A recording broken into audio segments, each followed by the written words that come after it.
For those of you who don't know me very well, my name is Mitch Stevens, and I like space. More specifically, I like the how, what, and why of space exploration. How we get there, what we do when we get there, and why we go there in the first place. Now, what the fuck does this have to do with theater history? This is what this presentation is for. Well, besides space exploration, I also have a very deep passion and love for theater, like the culture that surrounds it, all the people who do it, you know, the stories, the emotion, yada yada. It's great, I love it. But a big issue that I've been having recently is how do I combine these two passions into something that actually, like, works. Previously I thought that the only way that I could get around to be doing this would be like bringing space down to theater, so like writing like space plays, which are terrible, or like using the dramatic arts to explore themes of space exploration and like talk about ideas or whatever. But that's hard, and I'm not a very good writer, as you can tell.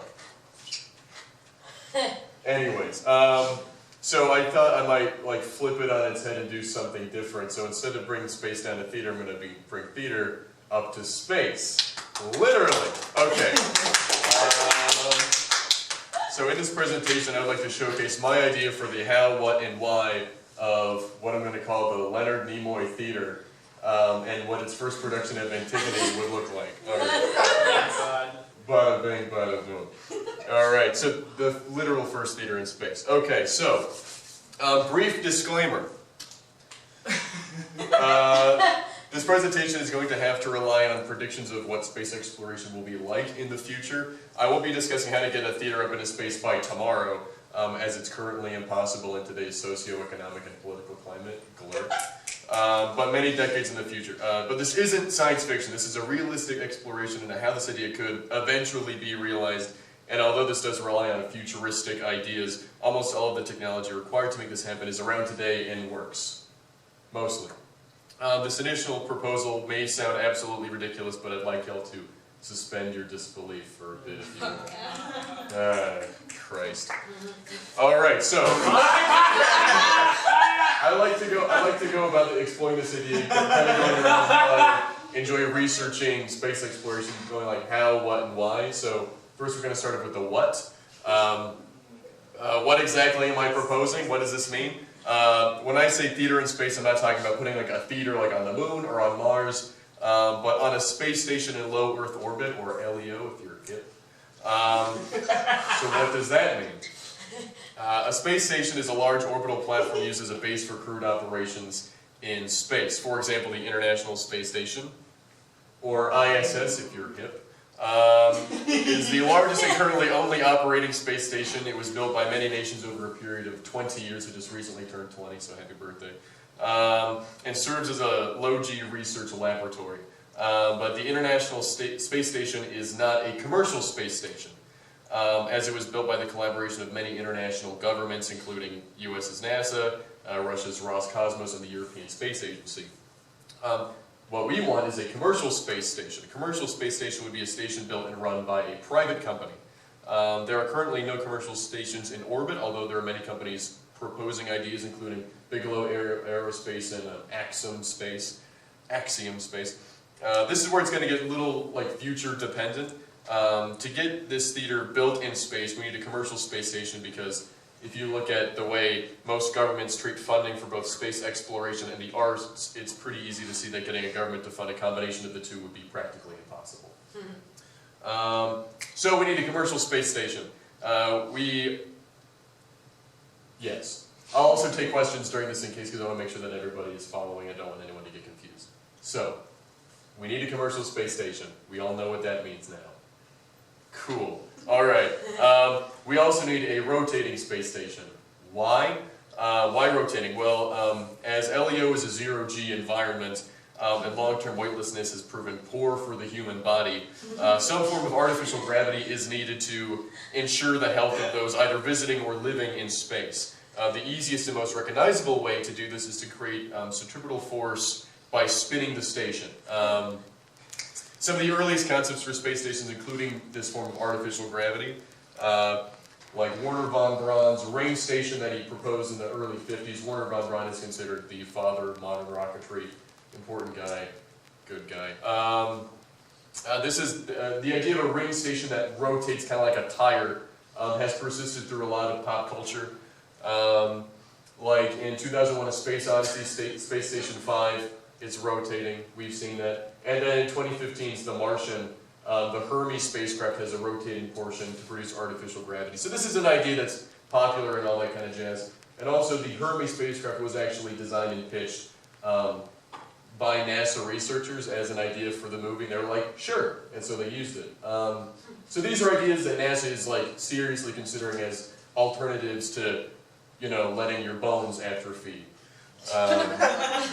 What's next? Yeah, so the faster you spin the station, the more G's you produce. You can use this to produce a comfortable 1G, which is what we feel here on the surface of the Earth. 1G means like the same gravitational pull as the Earth on the surface. Yeah? Cool, cool.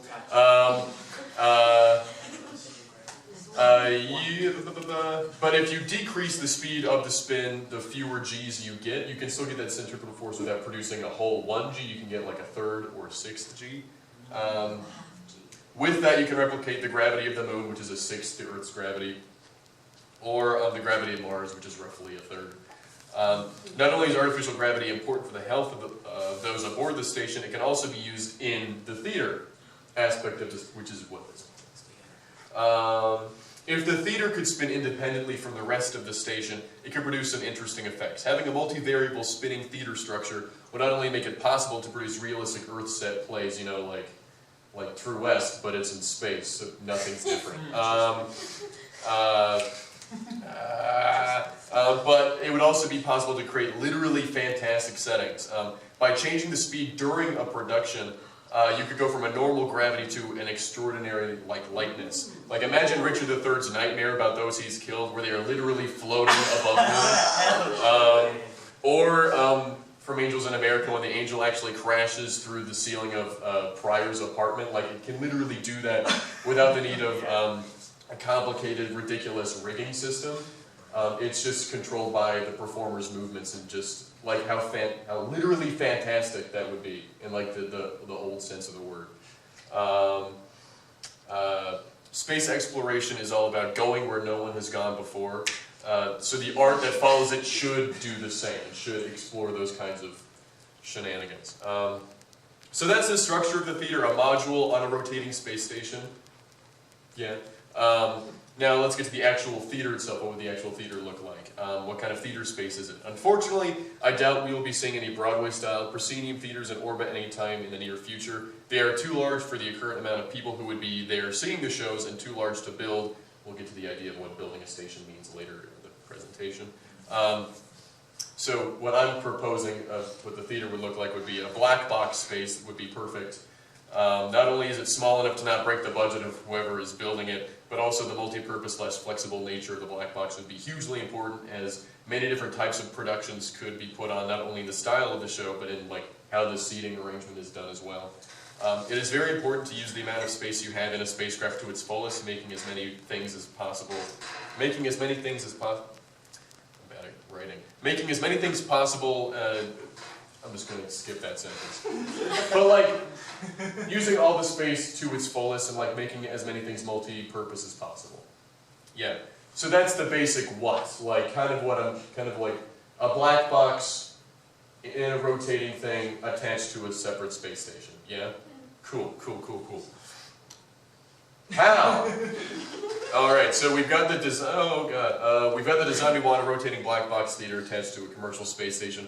How do we get it up there? How do we build it? Let's look at how space stations have been built in the past. Every single space station ever put into orbit, including the ISS, was built using what's called modular construction.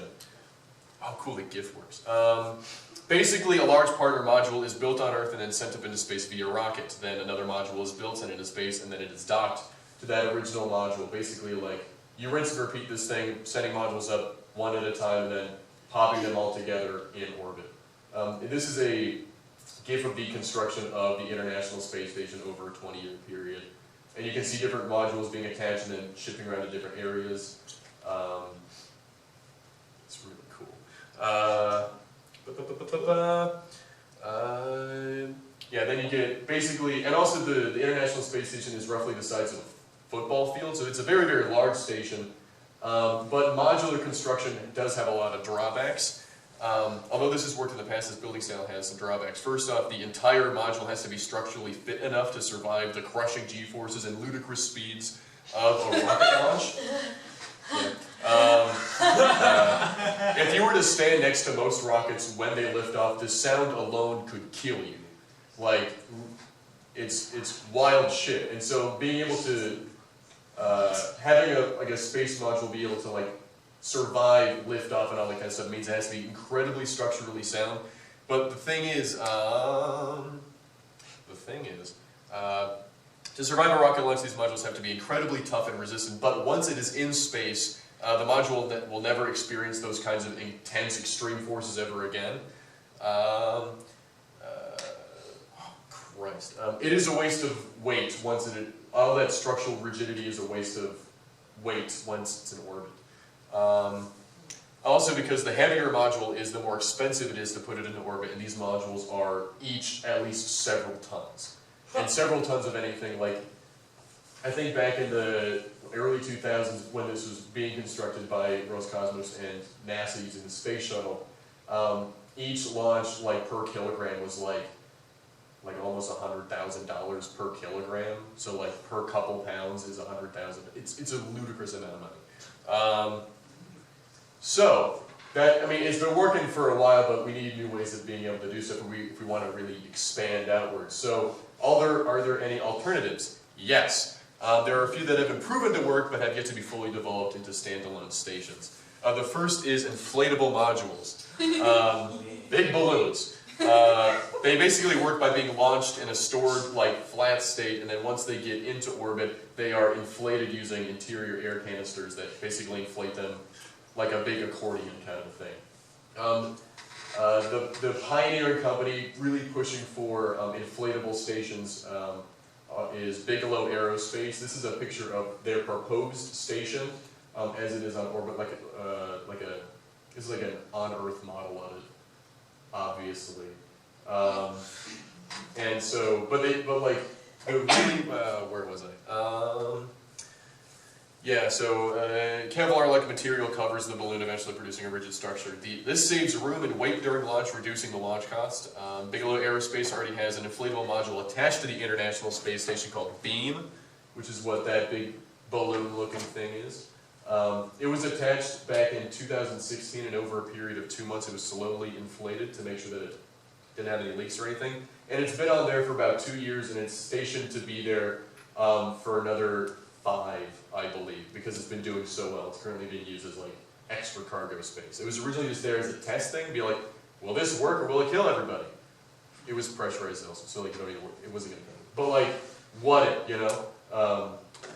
But like now that it's been like proven to like fully work and like be resistant to any kind of damage that it would get in low Earth orbit, it's being used as actual cargo space, and the hatch is like always open. It's a good deal. Oh, Veronica, you have a question. Would these go up, they would attach to something else, they wouldn't just go up by themselves? Yes, like so unfortunately the way that these work, one of the drawbacks of this system is that they are reliant on the modular building system, which does work in certain ways. Like this kind of fixes some of the problems of it. Like the biggest issues with the modular building system is the weight of each of those parts. But because these ones are inflatable and are much smaller and less heavier than all the other ones, it kind of fixes those issues, but like not necessarily. So if we look back at this guy, oh shit, excuse me. If we look back at this guy, you can kind of see that right here is a core module right there that's also inflated. So the core module itself would have to be some kind of rigidity. But then, like, as you add more parts, and obviously these big boys on the sides are significantly larger than the core module is. So it all kind of balances out. Yeah? Did that answer your question? Okay. Any other questions for everyone? Were you feeling good? All right. Cool. Tight. Yeah. So this kind of technology actually works. Like, it's been proven to work in space. It's working. It's doing great. It's doing its deal. Another alternative, and my personal favorite, is what's called in-orbit construction. Basically, the materials to build a structure are sent into orbit, and then a team of robots or astronauts put them together in orbit. There were many proposals in the early 1970s to use machines called beam builders, to produce large beams of aluminum sheet, like out of aluminum sheets. So basically, they had like, so like right there, that big cylindrical thing has several massive, huge sheets of rolled up aluminum tightly into little packages, and the machine would basically just like slit the aluminum through it, and then like punch it out into like large beams that would be built out into very, very large distances like that. This was proposed to build what's something called solar power satellites, which would like collect which would be like kilometers long, massive solar panels that would collect lots of solar energy, then beam it back down to Earth using microwaves, and then turning the microwaves into electricity on Earth, producing free electricity for a lot of people. It would have been nice, but politics and money got in the way, but that's a different discussion for a different presentation. To produce large, a working beam builder was built and tested on the ground in the 70s. That's what this guy is right there. And it was destined to fly on a space shuttle mission like the illustration on the left shows. But unfortunately, due to budget constraints, it never flew.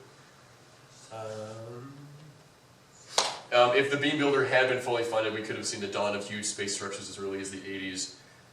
And we could be using it today, but alas, nothing is ever as good as you dream it to be. There are a few companies still championing this idea, but none have yet actually flown. This is my preferred construction method for the Leonard Nimoy Theater in Space. Not only does this allow for larger structures, it is also cheaper and requires human hands to be built. Some people might think putting more people into space might be a drawback, like for actual construction, but I think it's very, very important to actually have paid people in space working, because then you can develop a space economy. And that's a whole other different discussion for a different presentation. But that's a very good thing. And so using this to prop up that kind of a thing, I think would be really fantastic. So this is my preferred way of going about it. Yes. Okay, so answering the question, how do we build a theater in space? Preferably there would be an already pre-existing commercial space station that we would go to.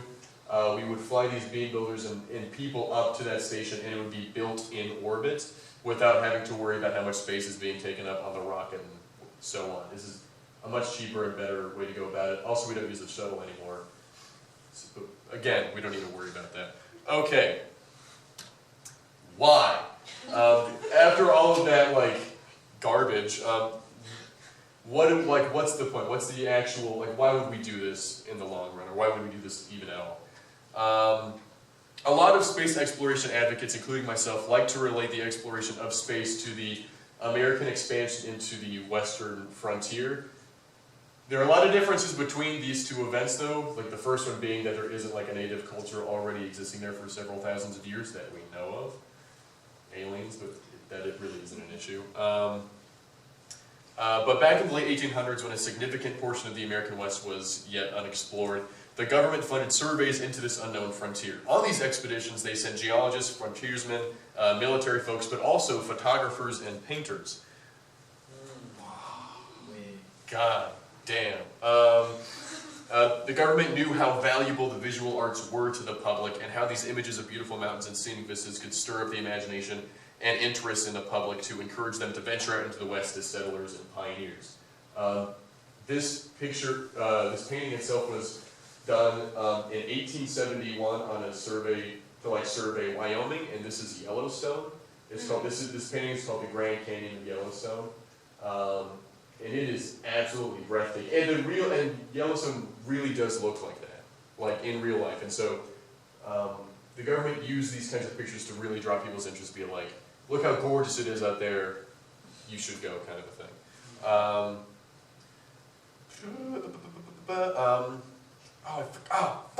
I forgot something, but don't worry about it.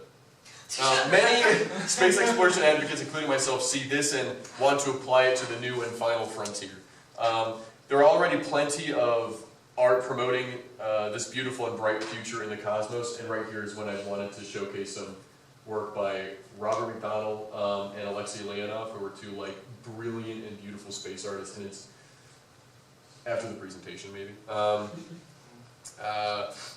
So there's plenty of art like depicting space as it is, but there isn't any art that requires you to be in space to see it.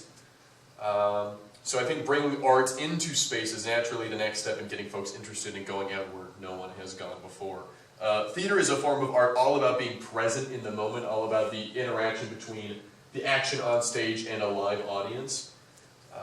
And having it in space literally gives a whole new dimension to the element of spectacle. Low Earth orbit, or LEO, is a zero-G environment where things float around in weightlessness. Imagine seeing a production where the actors can literally fly through the air without the need of a complex cable system. I already kind of covered this, but movement pieces, action sequences, dance numbers are completely revolutionized when you break free from the heavy chains of gravity.